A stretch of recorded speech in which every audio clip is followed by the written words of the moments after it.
The National Association of Television Arts and Sciences, the Mid-Atlantic Emmys, have honored the Real Teens Pittsburgh with not one, but 2 high school awards of excellence for our stories in the arts and culture category, and in the nonfiction category for our half hour about remake learning. How cool is that?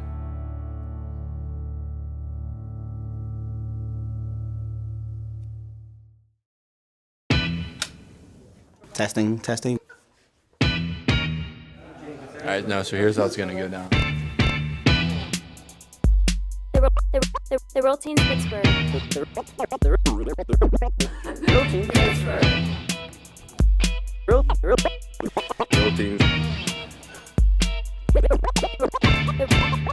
Real Teens Pittsburgh. Real Teens Pittsburgh. Real Teens. The Real Teens Pittsburgh.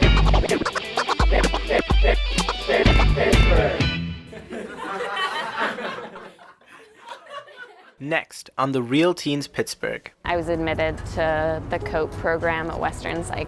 We joined teenagers from all over Allegheny County, standing together to end the stigma associated with mental illness. A hurtful stigma that's all too real to our friends and family. Yeah, high school wasn't a particularly fun experience. Like teens from many local school districts, we too get trained by the renowned Allegheny County Stand Together program. The adolescents really feel that it's okay to be who they are and that we're all in this together. No one is alone. We take you to schools to meet students being trained to fight the stigma. At Propel Braddock Hills, they construct a giant thought bubble. How could we get the group engaged in a way? So we thought something that people could write on. And we talk to courageous teens, young people who suffered through the painful labeling and stigma, but now offer help and hope. Don't let it define you, because you choose your life. And we talk to mental health experts. A lot of people have these symptoms, and it's part of an illness. It's part of something affecting them. And when they get treated, they feel so much better. We're calling this program Stand Together, Help and Hope, a Real Teens special.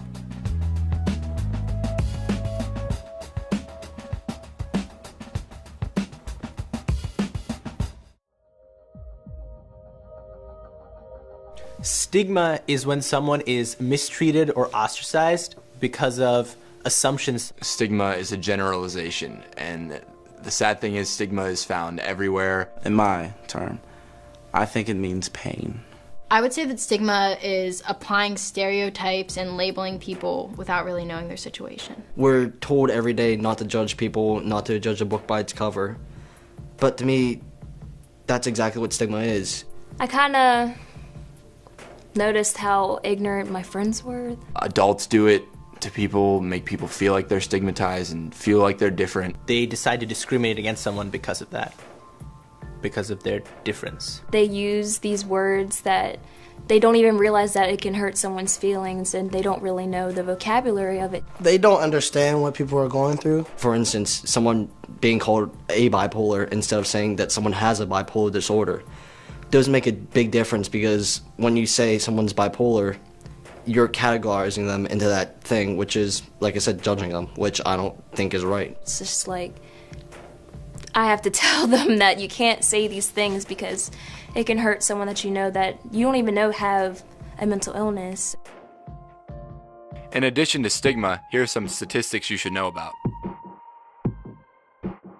1 in 4 youth have a mental or substance use disorder in any given year.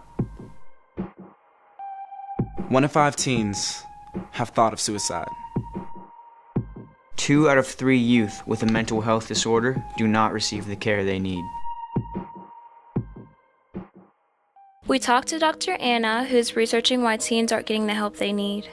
My main research interest is in how do we get more teens into treatment for depression and anxiety earlier, where it could help them set them off on a more positive path. A lot of families might not talk about how common depression and anxiety are. Up to when people become young adults, 1 in 5 might have been diagnosed with some kind of mental illness. We see patients in our adolescent clinic, we talk to them about everything that's going on in their lives. And so I started to talk more to teens about, you know, okay, well, what would really help is if you get help for depression or help for anxiety.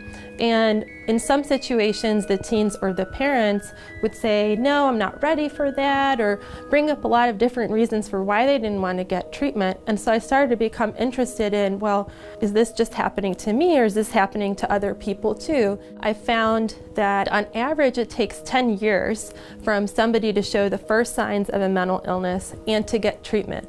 And what can happen in those 10 years to a teen? When you're an adolescent, you're trying to develop this identity. So you're trying to move away from being a kid and show your parents that you can take care of yourself.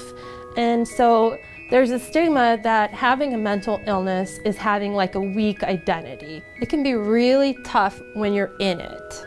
You know, if I broke my ankle, I would be in a lot of pain. But I'd be able to know that I'd broken my ankle and what I need to do about it. When you have something affecting your brain, it's hard for you to even like be you and think about it. Seeing a lot of different people and hearing a lot of different stories has shown me how a lot of people have these symptoms, and it's part of an illness. It's part of something affecting them. When they get treated, they feel so much better because those types of symptoms go away and they're able to do things that they want to do. So sometimes it's frustrating from the medical side because you're thinking, wow, I wish people knew that they could do better instead of being kind of in it and stuck. To find out more about how stigma is related to mental health and how to combat it, we participated in Stand Together training. It's going to be difficult. Like I said, it might be a little awkward, but it's going to help us break down some of our own self-stigmas, as well as stigmas what we might have about each other in the process. Stand Together works to change the thinking of students about mental illness. I'm asking you to come out of your comfort zones. I would like you to respect each other, that you're all going to be in this together, especially with mental illnesses. When people are silent, that prevents them from getting help. Humanize it rather than saying that thing is what they are and it defines them. This is a severe brain disorder that causes disruptions in a person's emotions and thinking. So we do ask you, talk about mental illness. Talk about it with your friends in the communities and with your families, and speak out when you see something that's stigmatizing. A lot of mental illnesses emerge in adolescence, so it's definitely a pivotal time to increase that education and awareness. One of the things that happens with youth in particular is that those negative beliefs that exist out there in society about people who have mental disorders gets internalized by them. A lot of the activities that we do in the training really focus on that we are more alike than we are different. And everyone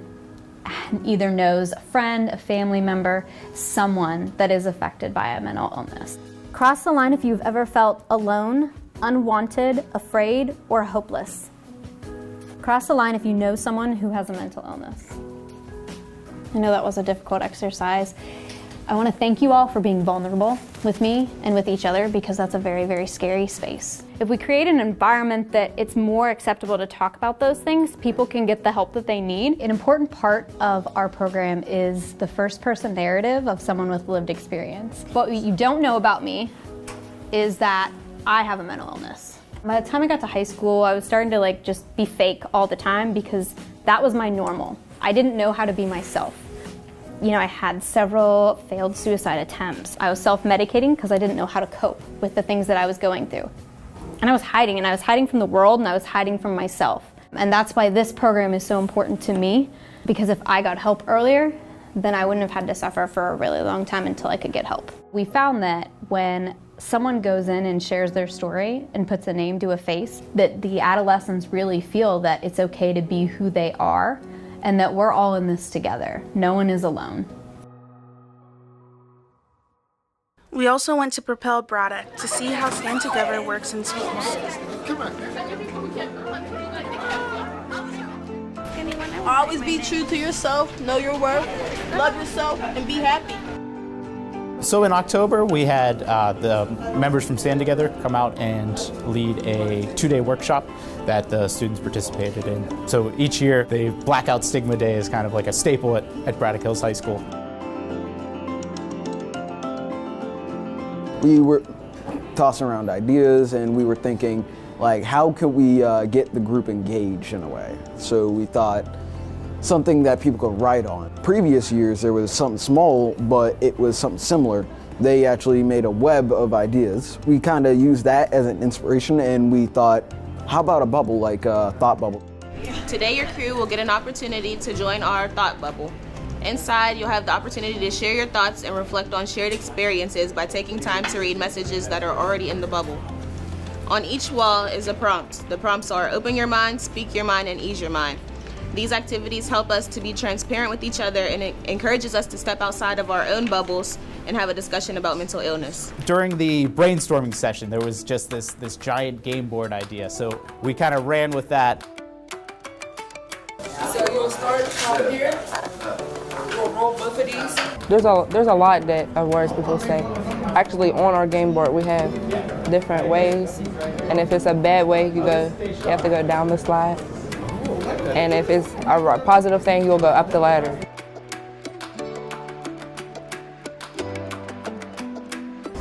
I think if they just understand what stigma is, then it just spreads awareness, because they subconsciously will probably spread it to others if they hear someone using something incorrectly. More people know about what stigma is and how it affects different people, who it could affect. Whenever they did the What's Good, we were watching people's answers, so they asked them questions about stigma and then they answered it, and more people know about stigma, which is a really good thing. You're not so ignorant on a topic. You don't just say things because you realize now what people actually go through, and it's not having a mental illness isn't necessarily a bad thing. Because if you don't, then you don't know how people are going through, and the way if you handle it wrong, it sets off triggers for some people. You go in and you get to see you could relate to other people's things, some things in there you could feel because you going through the same thing, so you kind of can relate. It's just a way to get kids to realize everybody's brain works different. There are many ways to talk about it, and you don't want to talk about it in ways that make people feel like they can't come to you. I just think this is awesome. It makes everybody feel comfortable to say what they want to say and not hold it in. I just think it's a good getaway. The projects are so engaging because they're student-led. So, I kind of tossed it to the team. What would you be interested in? What would make you want to learn? Some of them are truly inspirational. I'd say it actually is heartwarming to see some of them and actually see what people want to actually help others to actually come out more and be truly themselves.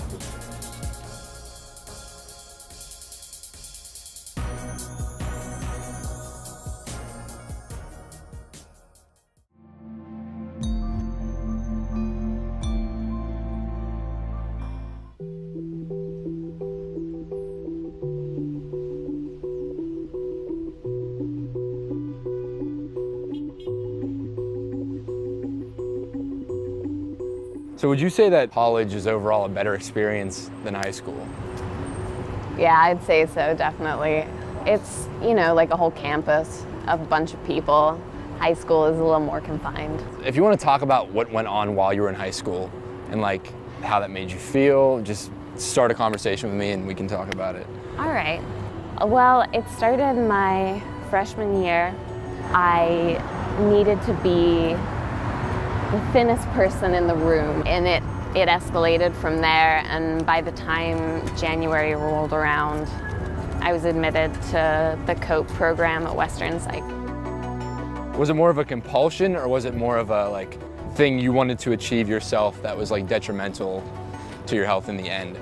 I think it's very different from motivation, so wanting to be the best. It's something that isn't talked about, something that people are expected not to talk about. So would you say that you were defined by your anorexia when you were in high school? I think the person who defined me most by anorexia was me, and I think that really set up barriers for myself. The way some people explain it is that an eating disorder is like an abusive boyfriend or girlfriend. So it makes you think that it's the thing that defines you and that you're nothing without it. And I know some people call it ED, to like eating disorder. Yeah. The first and the hardest part is realizing that you're a person outside of anorexia. You had to give one wise word of advice. Wise word of advice. Be honest with yourself and be honest with your healthcare providers.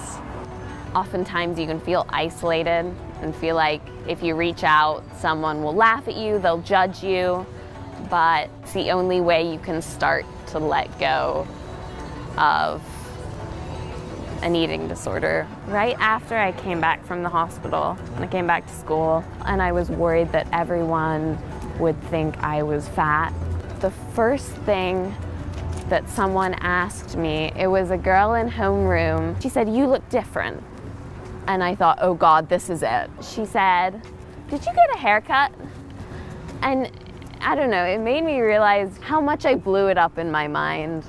I think that really made a difference to me in my recovery, and it gave me the confidence to keep fighting. You're better now, and you're better for it. I mean, you've overcome like all this stuff by the time you are 18. Here at Pitt, I'm still seeing a dietitian and a doctor regularly. Things like this, like eating disorders, they can take years to recover from. I think it's been harder for me. A big part of my life is treatment. So you can never put it second. You always have to think about your health first, because that's the only way you can do what you want to do, ultimately. So is there anything else you wanted to like touch on? Just don't be afraid. Don't be afraid to talk to someone.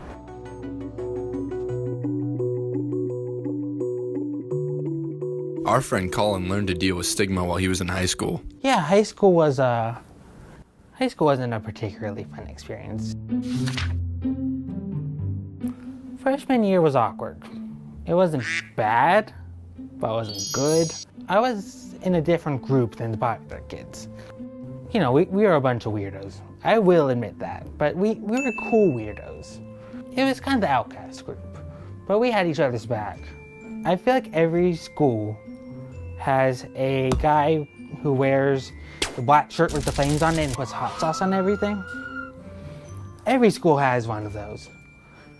And he was my best friend. People were still nice to me, but in a different kind of nice than they would be to their friends. Like, almost like they were treating me as their like 3-year-old niece or something like that. Like, there were people who were like, "Hey Colin, how are you today?" And I'm like, good. Don't let people give you flack for what you like. If you want to like something, like it. Who cares? Well, Giggly Wiggly the Clown was a character I portrayed in Scare House. And basically, the whole essence of Giggly Wiggly is his laugh. I would pop out of a hidden panel, and I would jump out.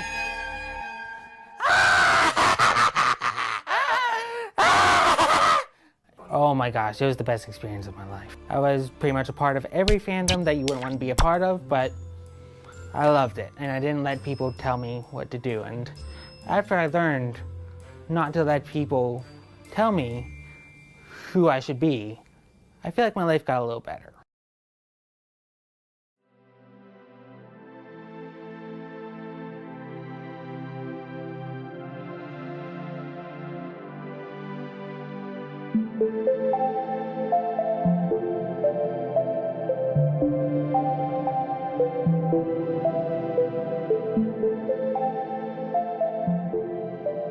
I'm actually a high school counselor. My students don't necessarily use the word stigma, but they want to talk about not feeling like other people. I'll talk about my daughter specifically. I always say Ella was different from the moment she was inside of me. I knew that she was just wired differently. I have PTSD. It's different from what you hear in the books or in the movies. I can't do things that I used to do. Some things just don't feel right. And part of having PTSD is that the trauma is always on your mind. I think we reached out to counseling about age 7. The immediate impact I noticed was her loss of friends and activities. at an early age. She would isolate herself. Initially, I heard a lot of things like, there's something wrong with me. I'm not like everybody else. I mean, it's difficult when your friends want to do things that make you upset, and you don't want to be like, oh, don't talk about it, or don't do this, or don't do that, because it upsets me, because you want them to live their lives too, and you don't want to hold them back. If we didn't identify early on that Elle needed different types of supports than another kid, I worry because I look at my own students that didn't get help until maybe they were 14, 15, or 16, and I think, wow, if somebody would have helped them, or if they would have known to ask for help a lot younger, like Elle did, they might have not been in the situation they are right now. I guess it's different when it's coming from like a teenager like me than when it's coming from, I don't know, a blog that you read on the internet or anything like that. You actually have it, and it's just different. It's not romanticized, it's real. She's made me a better counselor by her opening my eyes to those feelings. I don't know what the perfect words are. I think the more we talk about it and practice using words that are more positive and talk about our strengths, the more chance we have that people will feel comfortable opening up and kind of digging into what we should talk about. You are what chooses your path in life, not what has happened to you or what is happening. It's you. Don't let it define you, because you choose your life.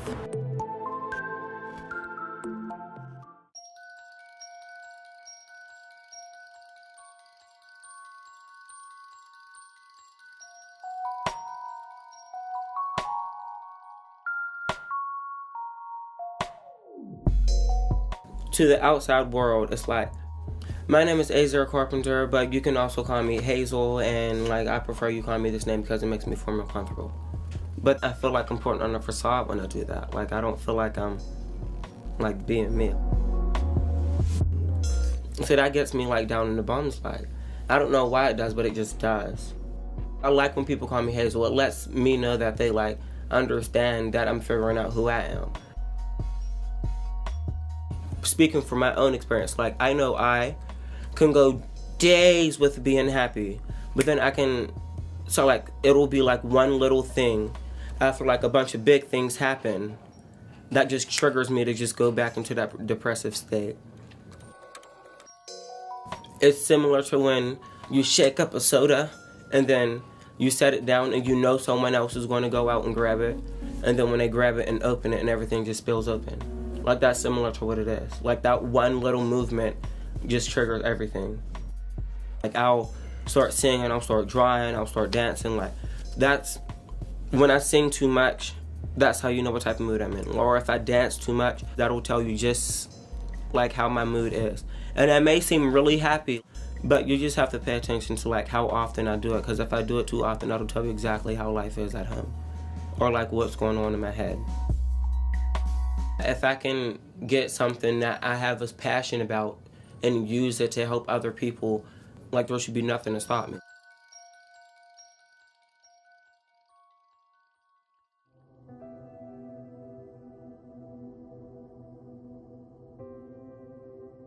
After learning about mental health and talking to our peers, we decided to get into the community.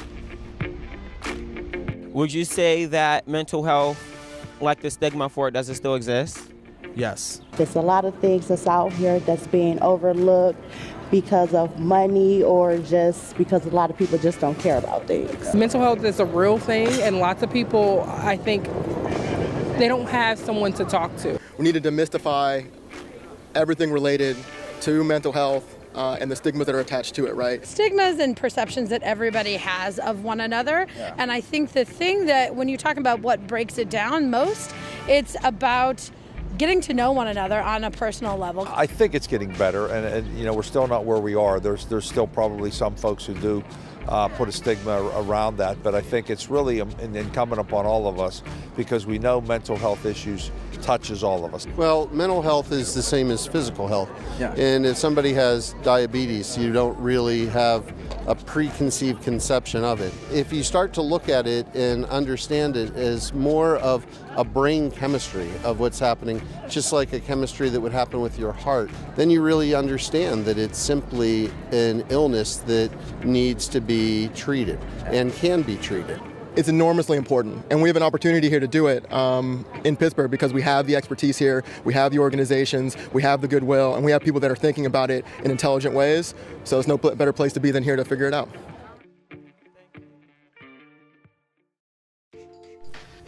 As a group of people, we need to stand together and just stop stigma as it is. Mental health is something that needs to be talked about. Even though they may not show it, everyone has fears and insecurities. We all kind of have to stick together and accept each other for who we are. Again, taking away that I'm not like alone in my endeavors to be happy. How many teens go through similar things?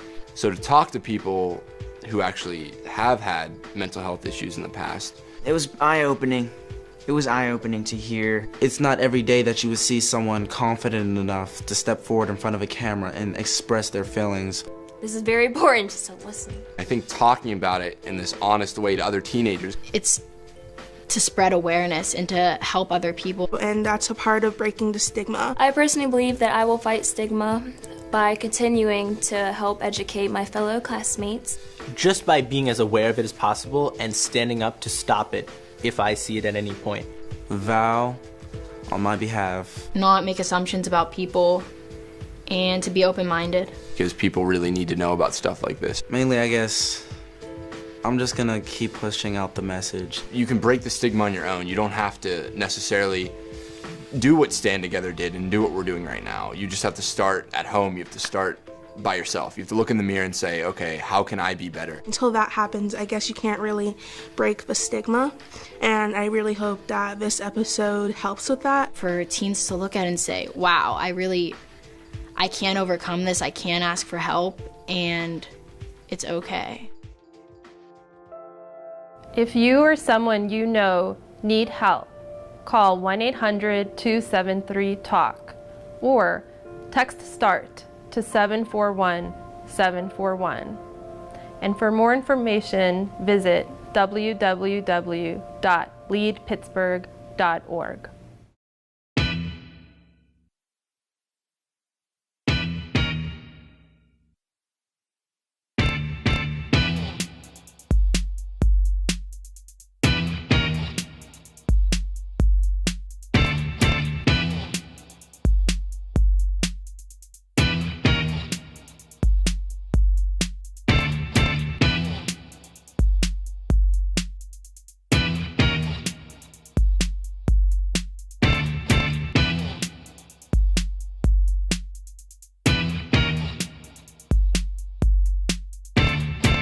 This program would not be possible without the following, who care about breaking the stigma and talking openly about mental illness.